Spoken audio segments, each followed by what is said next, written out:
The significant problems we face cannot be solved at the same level of thinking we were at when we created them. Albert Einstein. Hello friends, welcome to Team Unleash Your Potential Quote of the Month. Each month I will share a quote that has impacted my life. I'll share my story with you. Maybe you'll relate to it, maybe not. Maybe you'll adopt the quote into your own journey, or maybe it will remind you of an important quote of your own. If you do find it interesting, hit the like icon and feel free to subscribe so you don't miss next month's quote. Let's look at this month's quote again. The significant problems we face cannot be solved at the same level of thinking we were at when we created them. Albert Einstein. Even as I read this quote now, I get goosebumps. This has been one of the most powerful ideas I've implemented in my life. I'm a huge fan of Stephen Covey's 7 Habits of Highly Effective People. Some may say a disciple. This quote aligns with Covey's theory on paradigms and the power they can unleash. In fact, this quote is responsible for putting me on my path to my leadership journey. Let me explain. Back in 2003, when I first picked up 7 Habits, this very copy right here, on page 42, under the heading A New Level of Thinking, Dr. Covey writes, Albert Einstein observed, the significant problems we face cannot be solved at the same level of thinking we were at when we created them. And he goes on to say, this new level of thinking is what the 7 Habits of Highly Effective People is all about. Well, I was hooked. I felt energized, unlike anything I felt to that point in my career. I was going to take the 7 habits and share them with my team at work, and we're going to change the world. Well, at least the world of Bakery Deli at National Grocers. So in my next one-on-one meeting with my boss, I shared my plans with him, expecting him to get as jazzed up as I was. You know what happened? He rained on my parade. I don't remember his exact words, but it was something to the effect of, you don't need a book to be a leader. You're either a leader or you're not. I was crushed. That was about as deflated as I've ever felt at work. I went home at the end of the day, and for some reason that night, I went online and found the Franklin Covey website. I'd never been on this site before, spotted a quote of the day button, and clicked it. Can you guess what quote came up? The significant problems we face cannot be solved at the same level of thinking we were at when we created them. Albert Einstein. Wow. Here I was in a dark place, having my enthusiasm, my excitement totally squashed by my boss. But there on my screen were those powerful words from one of the world's most famous geniuses. It re-energized me. It actually allowed me to redouble my intentions and implement a 7 Habits program with my team. In the months following, I did win my boss over, and he ended up embracing the 7 Habits and the power of leadership principles. But that's a story for another day. Beyond just motivating me, this quote has had several practical impacts in my career. I'll share a couple of examples with you. The first involved revamping our sales contests that we were running with our stores.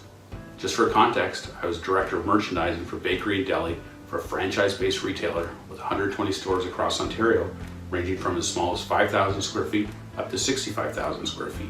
Our typical sales contest was structured to get the stores to sell some specific items for a period of time and reward the stores that produced the top sales. The significant problem was that this format of contest had low engagement across most stores, and the same 5 to 10 stores were always in the top, and usually the same 1 or 2 stores would always win.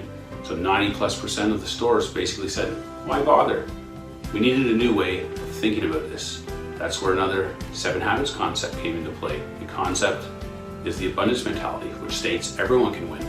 I put together a proposal of how we could restructure the contest in a format that would allow everyone to win.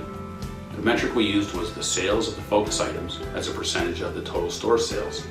This allowed small stores to compete with the big stores. I'm talking about small square footage stores, but also small market rural stores. Under the old system, these stores didn't stand a chance.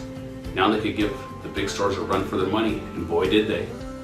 The way it worked is that the top stores set a benchmark, and then all stores that could achieve 80% of the benchmark would win. Beat the target and you win. Not just the top 3 or the top 10, everyone that beats the target could win. The first time we ran this contest format, we had significant improvement in engagement.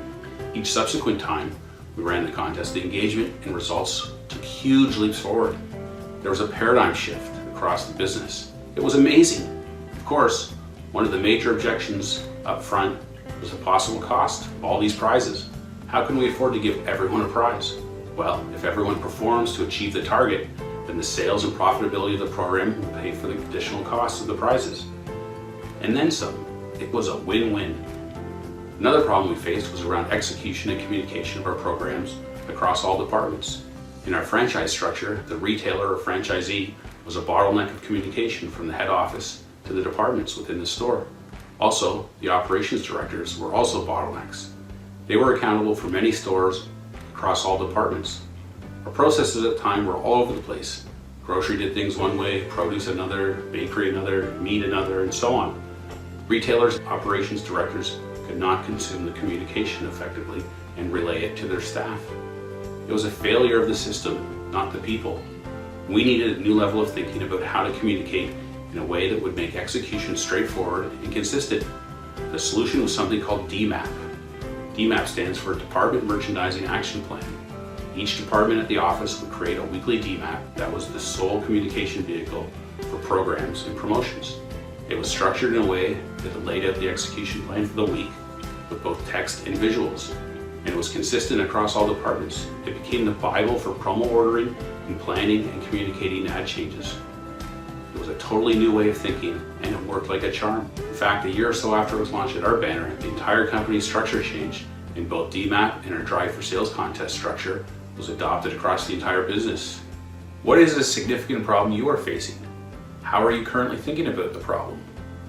What is a new way of thinking you can tap in to solve your problem? Who can you talk to for new ideas? The significant problems we face cannot be solved at the same level of thinking we were at when we created them. Albert Einstein. Thanks for listening. Don't forget to click like. If you enjoyed the video, subscribe to our channel. See you next time. Now go unleash your potential.